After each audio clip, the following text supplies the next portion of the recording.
নেটওয়ার্কের ধীর গতি, কল ড্রপ ও কল মিউট সহ মোবাইল নেটওয়ার্কের প্রতিবন্ধকতা দূর করার জন্য টাওয়ারের সংখ্যা বাড়ানোর দাবি জানিয়েছে বাংলাদেশ মুঠোফোন গ্রাহক অ্যাসোসিয়েশন। সকালে জাতীয় প্রেস ক্লাবের সংবাদ সম্মেলনে সংগঠনের সভাপতি মহিউদ্দিন আহমেদ এ দাবি জানান।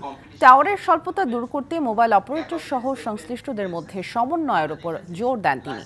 সংবাদ সম্মেলনে জানানো হয়, বর্তমানে দেশে সক্রিয় সিমের সংখ্যা 19,37,30,000 আর বিটিআরসির সবশেষ হিসাব অনুযায়ী টাওয়ারের সংখ্যা 45,574টি, অর্থাৎ চাহিদার মাত্র 40% টাওয়ার রয়েছে।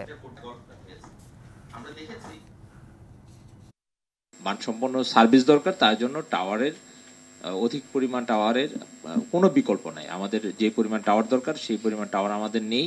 অর্থাৎ এটা কিভাবে সলিউশন করবেন, রেগুলেটরি যারা আছে, গভর্নমেন্ট যারা আছে এবং অপারেটর যারা আছে, তারা এটা একটা ইকোসিস্টেমের মাধ্যমে এটা বাস্তবায়ন করবেন বলে আমরা প্রত্যাশা করি।